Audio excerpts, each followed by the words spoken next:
My daughter-in-law said I couldn't see my grandchildren unless I paid $500 per visit. So My name is Patricia Williams, and at 57 years old, I never imagined I'd be sitting in my empty kitchen in Columbus, Ohio, staring at a text message that would shatter everything I thought I knew about family. The words glowed mockingly from my phone screen. If you want to see Emma and Jake, it's $500 per visit, cash only. Take it or leave it. The message came from my daughter-in-law, Jessica, and it felt like a knife twisting in my chest. I'd raised my son Michael in this very house, sacrificed everything after his father left when he was 12, worked double shifts at the hospital to put him through college. Now, at 28, he stood silently behind his wife's cruel ultimatum, watching our family crumble without saying a word. I remember the exact moment everything changed. It was 3 months ago during Emma's 5th birthday party. I'd spent weeks planning, bought her the dollhouse she'd been wanting, baked her favorite chocolate cake from scratch. But when I arrived at their sprawling suburban home in Dublin, Jessica met me at the door with that familiar cold smile that never reached her eyes. "Patricia," she said, not inviting me in immediately. "We need to discuss some boundaries." Even then, I should have seen the warning signs. Jessica had always been controlling, manipulating situations to her advantage since the day Michael brought her home 4 years ago. She came from money. Her father owned a chain of car dealerships across central Ohio, and she never let anyone forget it. She'd grown up in Worthington, attended private schools, and somehow convinced herself that made her superior to everyone else. But I was Michael's mother. I'd held him when he cried, celebrated his achievements, been there through every heartbreak and triumph. Nothing could change that bond, or so I thought. "What kind of boundaries?" I'd asked that day, my arms full of presents, feeling foolish for not understanding the gravity of the moment. "Financial ones," Jessica replied, finally stepping aside to let me enter their marble-floored foyer. "We've decided that family visits need to be compensated." The word hung in the air like poison. Compensated. As if loving my grandchildren was a service I provided rather than a grandmother's right, a natural expression of the love that had sustained our family for generations. Michael appeared then, his face flushed with embarrassment but saying nothing. My son, who used to tell me everything, who called me his best friend, stood there like a stranger. Jessica had her manicured claws in him so deep that he'd forgotten who raised him, who sacrificed everything so he could have the life he now enjoyed. "I don't understand," I said, my voice barely above a whisper. "It's simple," Jessica continued, examining her perfectly polished nails. "Your visits disrupt our routine. Emma and Jake get overstimulated when you're here. It affects their sleep schedules, their behavior. If you want to see them, there needs to be compensation for the inconvenience. Inconvenience. My grandchildren were an inconvenience to their own grandmother." Looking back now, I realized that moment was when everything I thought I knew about family loyalty died. Jessica had been building toward this for months, maybe years. She'd gradually limited my visits, complained about everything from the gifts I brought to how I interacted with the children. She'd criticized my cooking when I offered to help with dinner, rolled her eyes when I shared stories about Michael's childhood, and made passive-aggressive comments about my outdated parenting philosophies. But Michael, my Michael, had allowed it all to happen. Where you're watching this unfold, please like and subscribe because this story gets much more shocking. The birthday party continued around me in a blur of forced smiles and awkward conversations. I watched Emma open her presents, saw her delight with the dollhouse, but Jessica quickly moved it aside, claiming it took up too much space. Jake, only 3 years old, ran to me with his typical enthusiasm, but Jessica redirected him toward other relatives, citing concerns about appropriate boundaries. I left that day feeling smaller than I'd ever felt in my life. The woman who'd survived a divorce, raised a son as a single mother, worked her way up from nursing assistant to head of pediatric surgery at Ohio State Medical Center, suddenly felt powerless against a 25-year-old who'd never worked a day in her life. That was 3 months ago.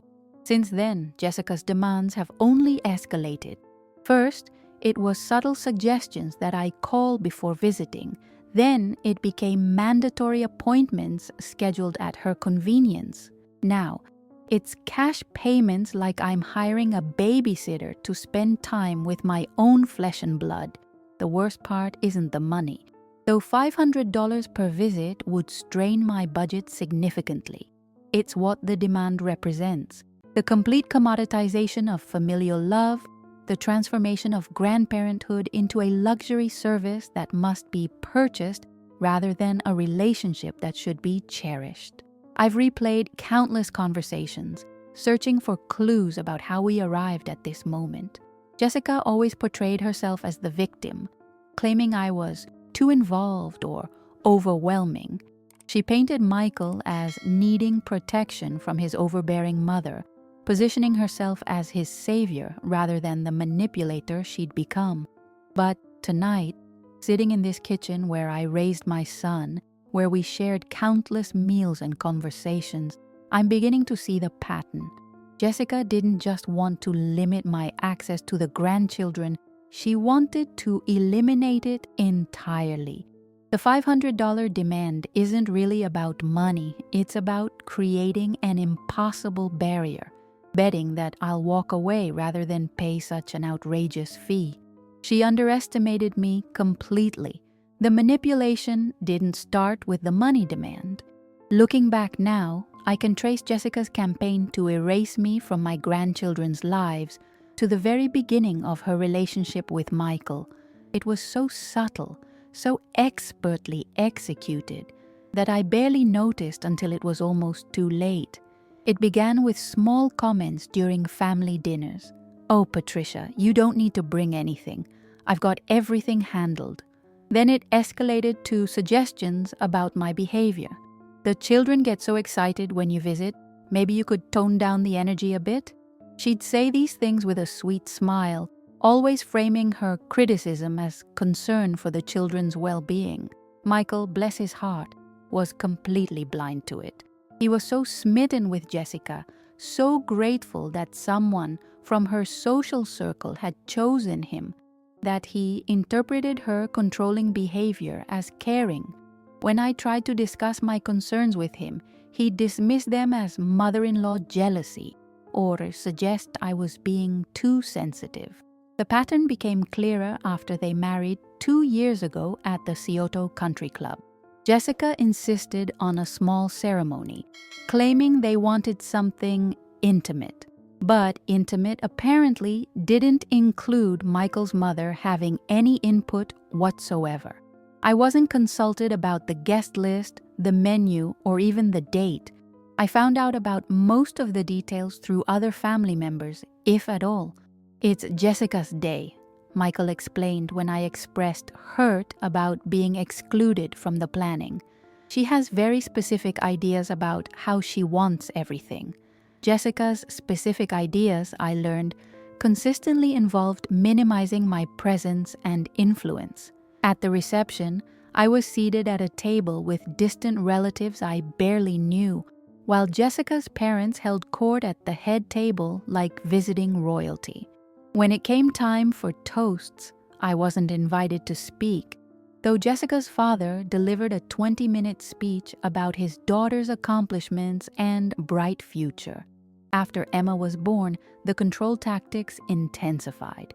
Jessica established visiting hours that coincided with my work schedule, making it nearly impossible for me to spend quality time with my granddaughter. When I'd request different times, she'd cite pediatrician recommendations about maintaining consistent routines or claim that Emma was too fussy for visitors during more convenient hours. The gifts I brought were scrutinized and often rejected. Too noisy, too messy, too educational, not educational enough. There was always something wrong with my choices. Jessica preferred I give cash instead, which she'd use to buy more appropriate items from high-end boutiques in Easton Town Center. When Jake arrived 2 years later, the restrictions doubled. Now I was disrupting 2 children's schedules instead of 1. Jessica hired a full-time nanny, citing the complexity of managing 2 young children. But somehow, the nanny's presence never made my visits easier to arrange. If anything, it created another layer of bureaucracy I had to navigate. The nanny has very specific protocols, Jessica would explain when I'd ask to take the children to the park or out for ice cream. We can't disrupt her systems. My grandchildren's lives had been reduced to systems and protocols, managed by hired help while their grandmother was treated like a potential security threat. The financial manipulation started small. Jessica would mention, seemingly casually, how expensive childcare was, how much they spent on organic food and private preschool. She'd sigh about the cost of maintaining their lifestyle, dropping hints about how helpful it would be if family members could contribute more substantially to the children's upbringing. I began bringing larger checks for birthdays and holidays, contributing to college funds, helping with preschool tuition. I thought I was being a supportive grandmother, investing in my grandchildren's future. Now I realize I was being trained, conditioned to associate financial contributions with access to my own family. The breaking point came last month during what should have been a simple Saturday afternoon visit. I'd arranged to take Emma and Jake to the Columbus Zoo, something I'd done countless times with Michael when he was their age. But when I arrived, Jessica announced that the outing would cost me an additional $200 to cover the nanny's overtime, plus gas money for their SUV, plus compensation for disrupting the children's afternoon art class. "It's only fair," she said, standing in their pristine entryway with her arms crossed. "Your visits have financial implications for our household. Financial implications, as if loving my grandchildren was some kind of economic burden rather than one of life's greatest joys." I paid the money that day, feeling sick to my stomach, but desperate to spend time with Emma and Jake. We had a wonderful afternoon at the zoo. They were so excited to see the new baby elephants, and Jake insisted on riding the carousel 4 times. But the joy was tainted by the knowledge that I'd essentially rented time with my own family. That evening, Michael called to thank me for taking the children out. But when I mentioned the fees Jessica had charged, he was silent for a long moment. "She's just trying to be practical, Mom," he finally said. "Kids are expensive and your visits do create extra work for us. Extra work." My son, whom I'd raised to value family above everything else, now saw my presence in his children's lives as extra work. I began documenting everything after that. Every demand, every restriction, every fee Jessica imposed. I kept receipts for all the money I'd paid, recorded dates and times of phone calls, saved text messages. Something deep in my nursing background, trained to maintain detailed patient records, told me I'd need this evidence eventually. The demands escalated weekly. $50 for disrupting nap time, $100 for bringing unapproved snacks, $75 for staying past the designated visiting window. Each fee came with a detailed explanation about how my actions had inconvenienced their family, disrupted their routines, or created additional expenses. Jessica had turned grandmotherhood into a pay-per-play experience, and she was the one setting the rates. The $500 ultimatum was just the logical conclusion of months of systematic manipulation. She'd tested my limits, trained me to accept smaller fees, and now she was going for the knockout punch. She probably expected me to either pay without question or disappear from their lives entirely. What she didn't expect was that this 57-year-old woman had spent decades fighting for what she believed in, and I wasn't about to stop now. The night after Jessica's ultimatum, I couldn't sleep. I paced through my house on Maple Street, the same house where I'd raised Michael, where he'd taken his first steps in the living room, and where I'd helped him with homework at the kitchen table. The walls were covered with photos spanning 3 generations: my parents, Michael's childhood pictures, and recent photos of Emma and Jake that I'd treasured like precious artifacts. Now those photos felt like evidence of something that was slipping away from me. At 3 in the morning, I found myself in Michael's old bedroom, which I'd kept exactly as he'd left it when he moved out for college. His high school baseball trophies still lined the shelves, his graduation photo sat on the desk, and his favorite childhood books remained stacked on the nightstand. This was the boy who used to crawl into my bed during thunderstorms, who called me his best friend, well into his teenage years. How had Jessica convinced him that his mother was the enemy? I pulled out my laptop and began researching, something my nursing background had taught me to do thoroughly.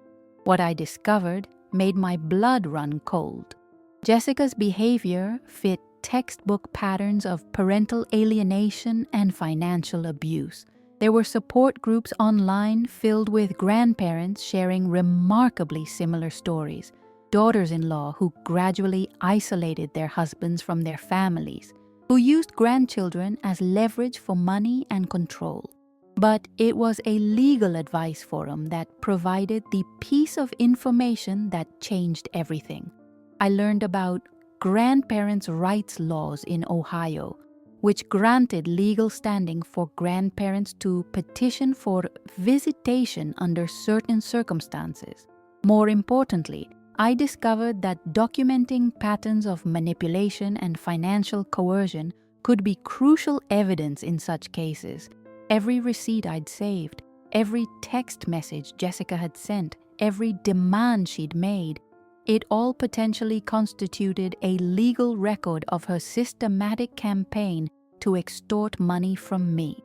That's when I decided to call my old friend Rebecca Martinez, who'd graduated law school the same year I'd finished nursing school. We'd stayed in touch over the decades, and I knew she specialized in family law at a firm downtown. "Patricia," Rebecca said when I called her the next morning, "I've been wondering when I'd hear from you about this situation." "You knew?" I asked, surprised. "Honey, this kind of story travels fast in our community. Jessica's behavior has been noticed by more people than you realize. The question is, what do you want to do about it?" We met that afternoon at Rebecca's office on High Street, downtown Columbus, bustling outside her windows.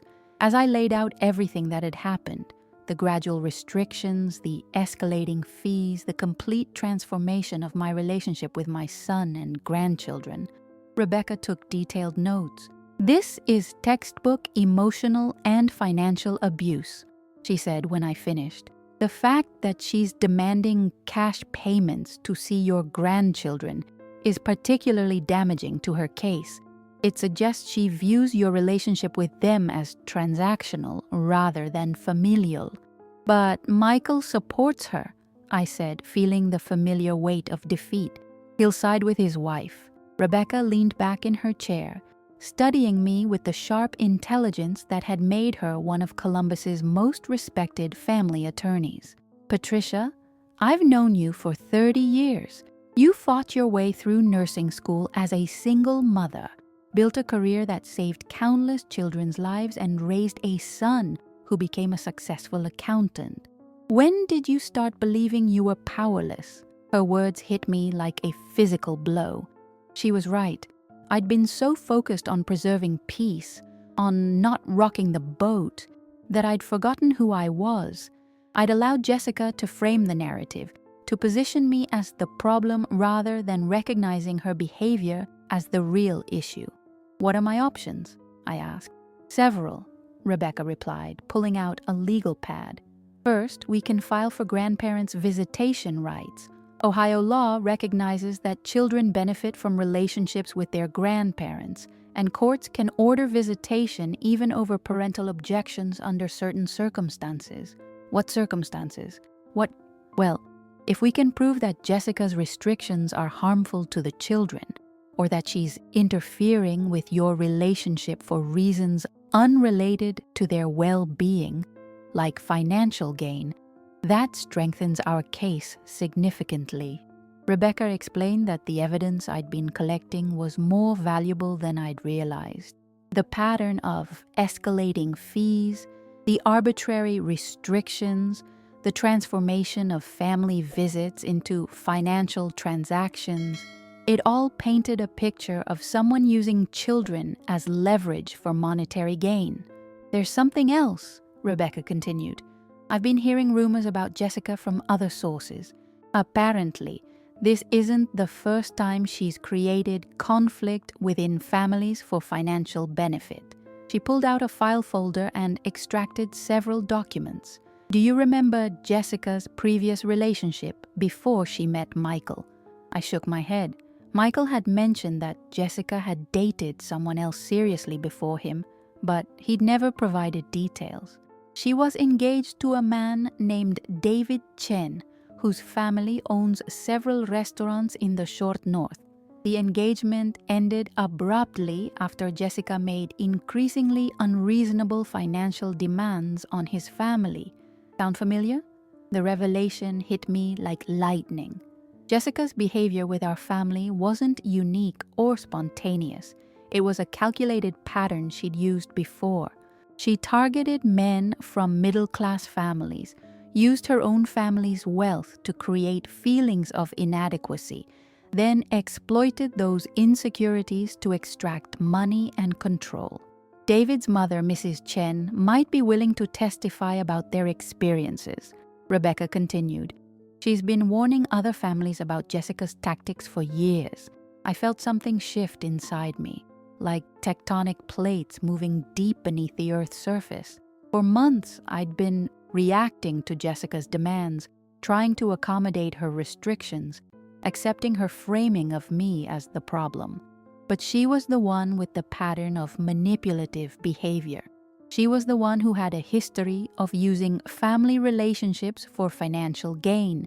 There's more, Rebecca said, her expression growing more serious.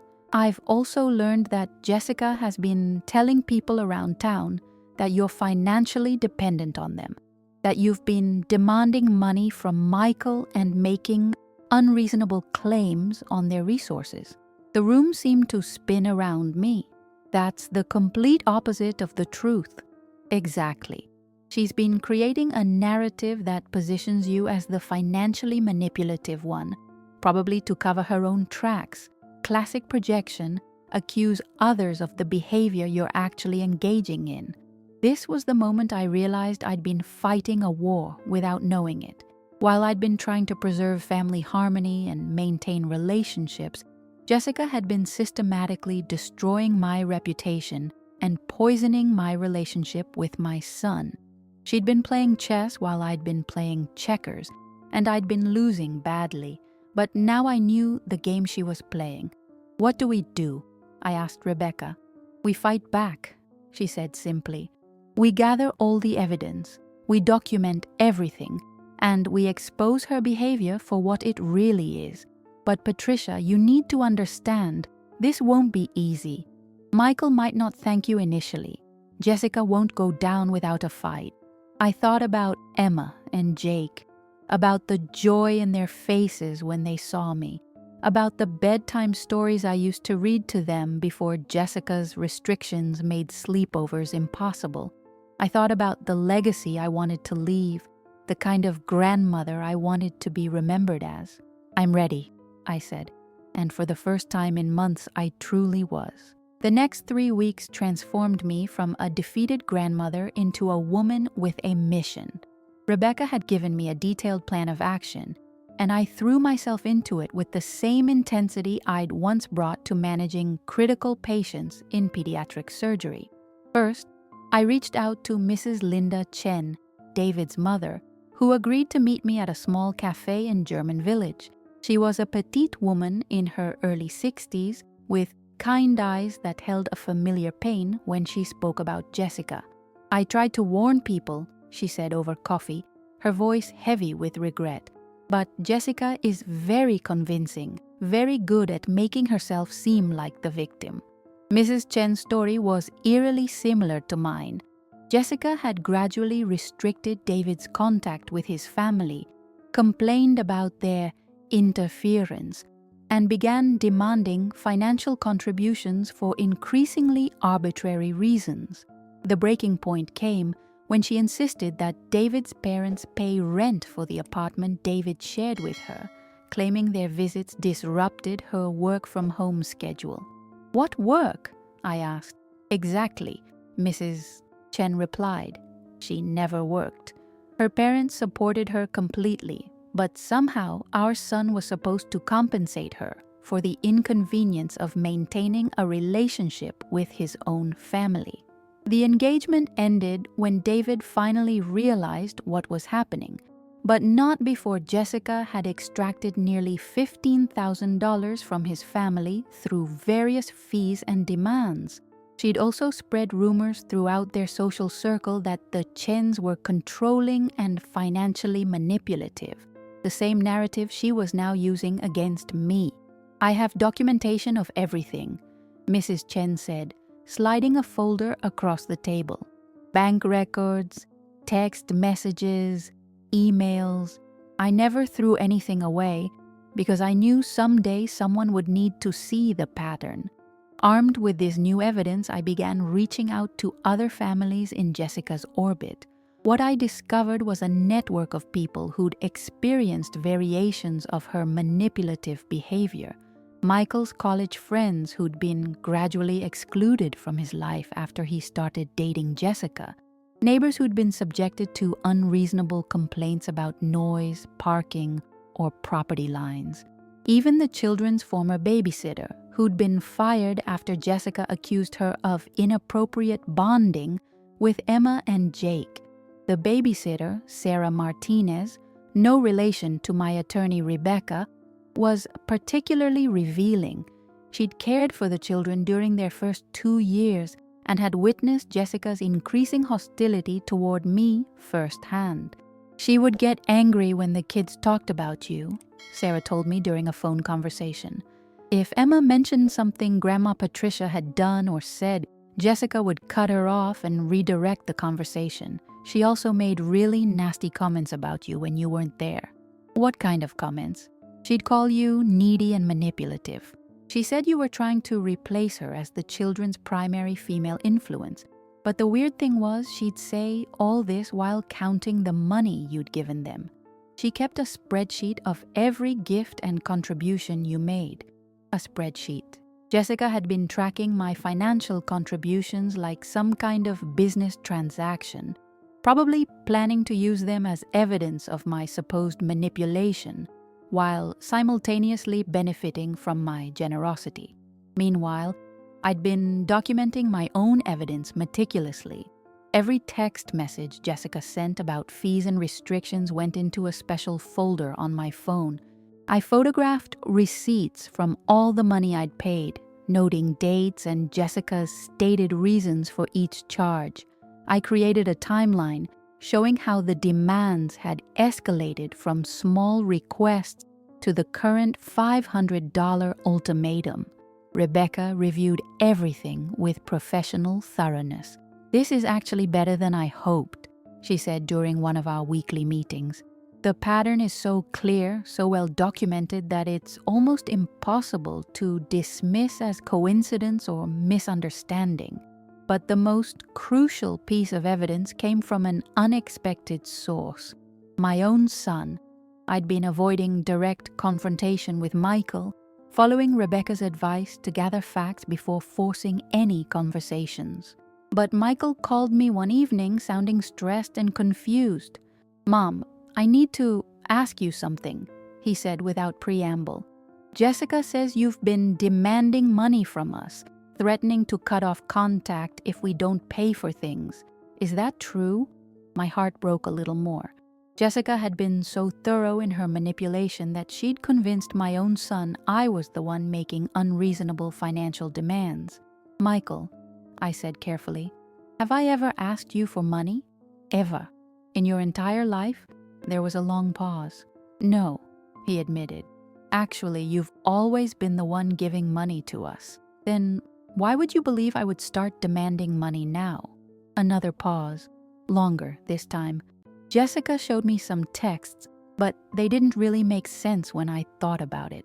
What texts? She said you were demanding reimbursement for gifts you'd given the kids and threatening to take legal action if we didn't pay, but I know you'd never do that. I realized this was my opening, the chance I'd been waiting for. Michael, can you ask Jessica to show you those texts again? I'd like to see them too. Because if someone is sending threatening messages pretending to be me, that's identity theft, and we should report it to the police. The silence stretched so long I thought the call had dropped. Finally, Michael said, Mom, I think I need to see you. Can we meet somewhere private? Just the two of us? We met the next evening at Scioto Mile, walking along the riverfront where I used to bring him as a child. The Columbus skyline twinkled across the water, and for a moment it felt like old times, just mother and son sharing quiet conversation. I've been thinking about what you said, Michael began. About the texts. Jessica couldn't show them to me again. She said her phone was being repaired. Michael, I need to show you something, I said, pulling out my own phone. These are the actual texts Jessica has sent me over the past 6 months. I showed him everything. The fee demands, the arbitrary restrictions, the escalating ultimatums. I watched his face change as he read, saw the exact moment he realized what had been happening. Oh my God, he whispered. She's been lying to both of us. That night, Michael went home and confronted Jessica directly. She denied everything initially, but when he produced my phone with the text evidence, her story began falling apart. The argument that followed was loud enough that neighbors later told me they'd heard shouting through the walls. Jessica's final gambit was to claim she'd been protecting the children from my inappropriate behavior, but when Michael demanded specific examples, she couldn't provide any. Her accusations became increasingly wild. I was supposedly undermining her parenting, trying to turn the children against her, even attempting to kidnap them during our zoo visits. Michael called me at midnight, his voice hollow with realization. Mom, I'm so sorry. I can't believe I let this happen. I can't believe I chose her over you. You didn't choose her over me, I said gently. You were manipulated by someone who's very good at manipulation. The important thing is that you see it now.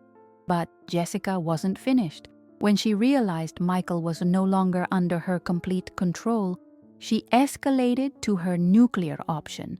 She packed up the children and moved back to her parents' house in Worthington, claiming Michael had become emotionally abusive under my toxic influence. She also filed for emergency custody, alleging that Michael was an unfit father who'd been manipulated by his controlling mother into making decisions that endangered the children's well-being. The war was no longer just about visitation rights. It was about the future of my entire family. The custody hearing was scheduled for a rainy Thursday morning in downtown Columbus. I arrived at the Franklin County Family Court building wearing my best Navy suit, the same one I'd worn to address the hospital board when I was fighting for increased pediatric funding years earlier. Rebecca walked beside me, her briefcase filled with months of carefully documented evidence. Jessica sat across the courtroom with her attorney, a sharp-dressed man from one of Columbus's most expensive law firms. She'd clearly spared no expense, probably funded by her parents' dealership money. She wore a conservative dress and had styled her hair in a way that made her look younger, more vulnerable. the picture of a concerned mother protecting her children from dangerous influences. Michael sat in the middle section, looking torn and exhausted. The past month had aged him visibly as he struggled with the reality of Jessica's deception and the potential loss of his children. She'd been using Emma and Jake as weapons, allowing him only supervised visits while claiming he needed therapy to address his manipulation issues. Judge Sarah Patterson presided over the case with the no-nonsense demeanor of someone who'd seen every type of family dysfunction imaginable. She was in her 50s, a former prosecutor who'd moved to family court after raising 3 children of her own. I'd researched her background thoroughly. She had a reputation for cutting through emotional manipulation to focus on children's actual best interests. Jessica's attorney painted a dramatic picture of a controlling grandmother who'd poisoned her son's mind against his wife, causing him to become emotionally abusive and unstable.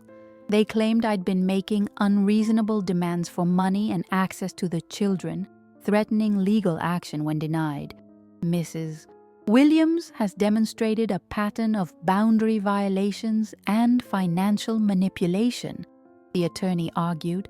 She's used her relationship with the children as leverage to extract money from my client and has attempted to undermine the stable home environment Mrs. Jessica Williams has worked so hard to create. I listened to this complete inversion of reality with growing amazement. Jessica had taken every manipulative tactic she'd used against us and projected it onto me. It was brilliant in a sociopathic way. Claim your victim is doing exactly what you've been doing to them. But Rebecca was ready. Your Honor, she began when it was our turn, we have extensive documentation showing that it was actually Mrs. Jessica Williams who engaged in systematic financial manipulation and boundary violations. The evidence will show a clear pattern of behavior designed to isolate her husband from his family while extracting money under the guise of child care expenses. Rebecca presented our case methodically.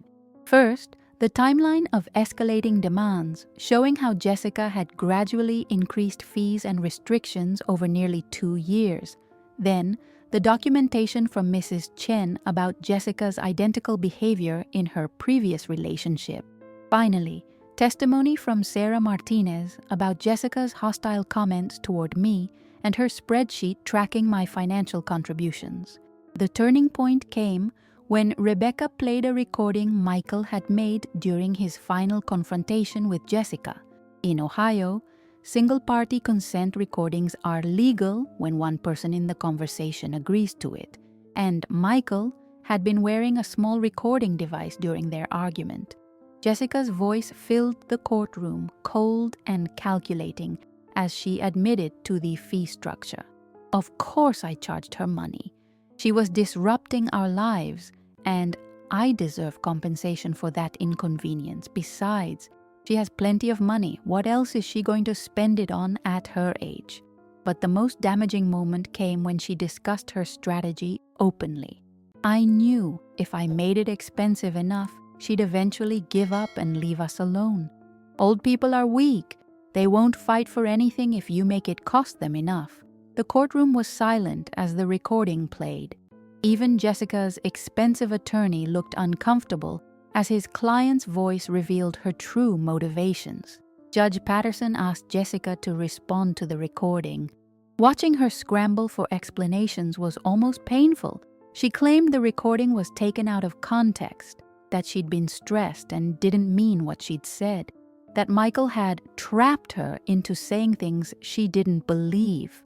Mrs. Williams, Judge Patterson said, addressing Jessica directly, you've accused Mr. Williams and his mother of financial manipulation. But this recording suggests you were charging fees for family visits. Can you explain the discrepancy? Jessica's composure finally cracked. She was taking over my children, she shouted, abandoning her carefully constructed victim persona. She thought because she raised one kid, she could tell me how to raise mine. I have a right to protect my family from toxic people. Toxic people? The judge asked calmly. Can you provide specific examples of Mrs. Patricia Williams' toxic behavior toward your children? Jessica launched into a rambling response about how I bought too many gifts, stayed too long during visits, and questioned her parenting decisions. But when pressed for concrete examples of harm to the children, she had nothing. Her accusations became increasingly hysterical. I was allegedly trying to steal her children's affection, undermine her authority, and replace her as their primary female influence. Rebecca then called me to testify. I spoke calmly about my relationship with Emma and Jake, describing specific moments we'd shared, their personalities and interests, the joy they expressed during our visits before Jessica's restrictions began. I explained my career in pediatric nursing, my experience with child development, and my deep love for my grandchildren. Mrs. Williams, Rebecca asked, did you ever demand money from your son or daughter-in-law? Never, I replied. I've only given money to help support my grandchildren's needs, preschool tuition, college funds, birthday gifts. I've never asked for anything in return except the opportunity to love my grandchildren. The final witness was Michael himself. His testimony was devastating to Jessica's case because it came from someone she'd claimed was supporting her version of events. I was manipulated, Michael said simply. My wife convinced me that my mother was the problem, but the evidence shows it was Jessica who was creating all the conflict. She isolated me from my family, lied about my mother's behavior, and used our children as leverage to extract money. Jessica's attorney tried to suggest Michael had been brainwashed by his mother, but Michael's response was clear. I'm a certified public accountant. I analyze complex financial data for a living. I'm capable of examining evidence and reaching logical conclusions. The evidence shows my wife engaged in systematic manipulation and financial abuse. Judge Patterson took a brief recess to review all the evidence. When she returned, her decision was swift and decisive. This case represents a clear pattern of parental alienation and financial manipulation, she announced. Mrs. Jessica Williams used the children as leverage to extract money from their paternal grandmother, while simultaneously working to destroy that relationship through false accusations and arbitrary restrictions. The judge awarded primary custody to Michael, with Jessica receiving supervised visitation until she completed court-mandated therapy. More importantly for me, she established my legal rights as a grandmother, ordering that I be allowed regular, unimpeded access to Emma and Jake. Children benefit from loving relationships with their extended family, Judge Patterson stated. No parent has the right to commoditize those relationships or use them as sources of financial gain. As we left the courthouse, Jessica screamed threats about appeals and revenge, but her power was broken. The truth was public record now, documented in legal proceedings that would follow her for years. Michael hugged me in the courthouse hallway, tears streaming down his face. I'm so sorry, Mom. I almost lost everything because I was too blind to see what was happening. But I wasn't thinking about vindication or victory. I was thinking about Emma and Jake, about rebuilding our relationship and creating new memories together. Justice felt good, but love felt better. 6 months after the custody hearing, my life has transformed in ways I never could have imagined. I'm sitting in my backyard in Columbus on a crisp October morning, watching Emma and Jake rake leaves into piles before jumping into them with the pure joy that only children possess. Their laughter fills the air, mixing with the sound of autumn wind through the maple trees that have sheltered this house for decades. Emma, now 6, has been staying with me every other weekend since the court order was finalized. Jake, 4 years old and full of endless energy, calls me every Tuesday evening for our special phone dates where he tells me about preschool adventures and asks me to read stories over video chat. These aren't rushed, restricted visits shadowed by arbitrary fees. They're natural, loving relationships rebuilding themselves one moment at a time. Michael has moved back to Columbus after finalizing his divorce from Jessica. He found a house just 10 miles from mine in Upper Arlington, close enough that the children can bike to my place when they're older, far enough that everyone has space to breathe and grow. He's been attending therapy to process the emotional manipulation he endured, and our relationship has grown stronger than it's been in years. I lost myself somewhere along the way, he told me recently over dinner. Jessica was so good at making me question my own judgment, my own memories. I started believing that my childhood was different than it actually was, that you were different than you actually are. The healing process hasn't been simple or quick. Michael struggles with guilt about the years he allowed Jessica to control our family dynamic. Emma sometimes asks why mommy can't live with them anymore, requiring careful conversations about how sometimes grown-ups make choices that hurt the people they love. Jake, being younger, has adapted more easily, but he still has moments of confusion about the changes in his family structure. Jessica moved back to her parents' house in Worthington and has had limited contact with the children since the custody hearing. Her supervised visits were reduced to once monthly after she violated the court order by attempting to question Emma about our family conversations. The last I heard, she'd started dating someone new, a widower from Westerville whose teenage children already live primarily with their father. I can only hope he's better at recognizing manipulative behavior than Michael was. The legal victory gave me more than just visitation rights. It gave me back my sense of self-worth and power. The woman who'd felt helpless against Jessica's manipulations discovered she was actually quite formidable when she stopped accepting other people's false narratives about her character. I've been using this newfound confidence in other areas of my life. Last month, I started volunteering with the Franklin County Grandparents' Rights Support Group, helping other grandparents navigate similar situations. The stories I hear are heartbreakingly familiar. Manipulative daughters-in-law and sons-in-law who use children as weapons, adult children who abandon their parents under the influence of controlling spouses, families torn apart by greed and narcissism disguised as concern. But I also see victories. Last week, I helped a grandfather from Reynoldsburg document evidence for his own custody case. His situation was remarkably similar to mine. A daughter-in-law who'd gradually isolated him from his grandchildren while extracting increasingly large contributions for their care. Armed with the strategies Rebecca and I had developed, he's now preparing his own legal challenge. The support group has become a source of unexpected friendships.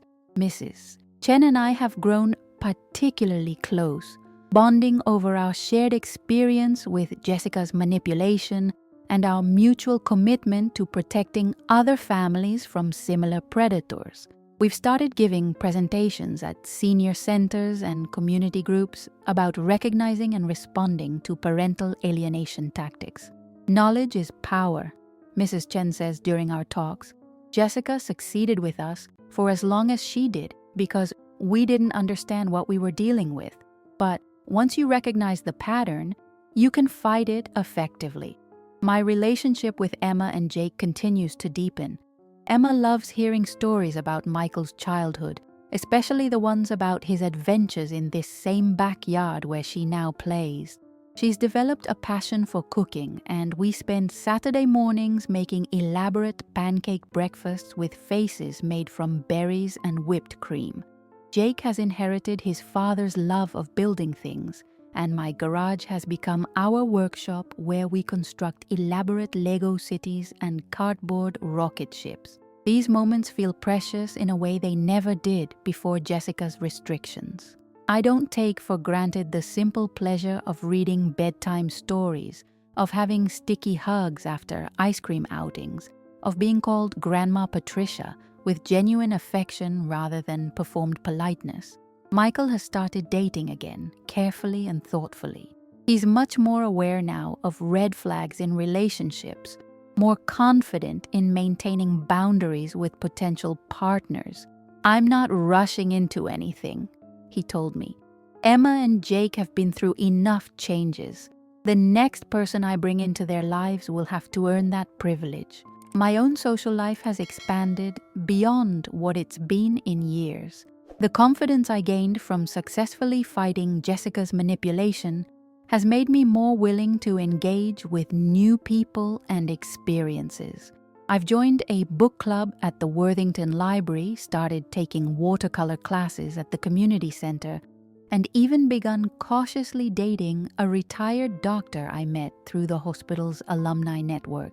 Robert and I have been seeing each other for 3 months now, taking things slowly and enjoying each other's company without pressure or manipulation. He's a widower who understands the complexity of blended families and the importance of maintaining strong relationships with adult children and grandchildren. When I told him about the custody battle, his response was simple. "You fought for your family. That tells me everything I need to know about your character." The financial impact of Jessica's fees turned out to be more significant than I'd realized.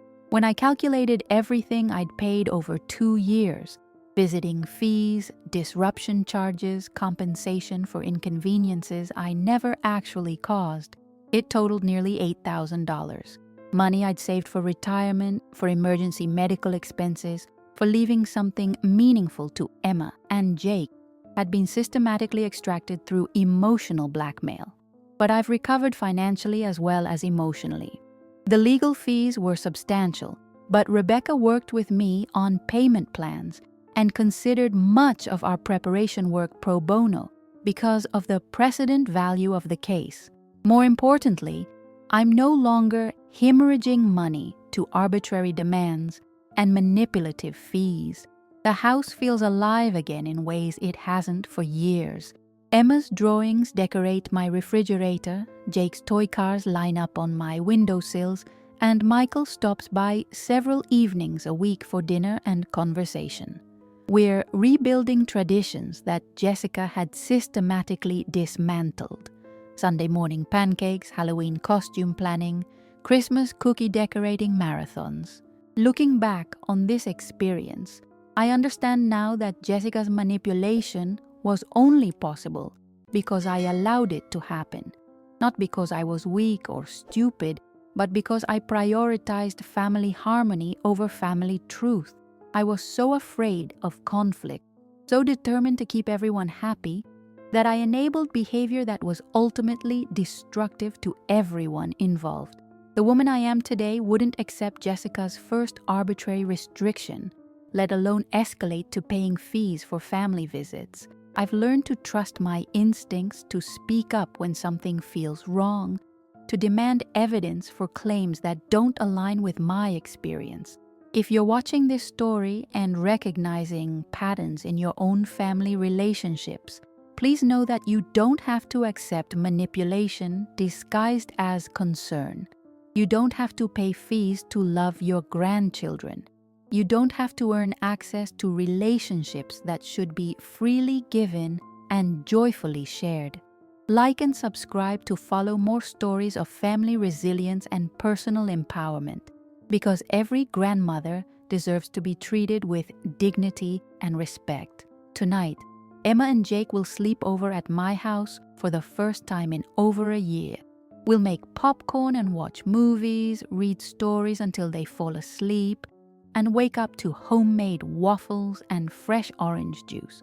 These simple pleasures, which Jessica had convinced me were privileges that needed to be purchased, are actually rights that come with loving and being loved. I am Patricia Williams. I am 57 years old.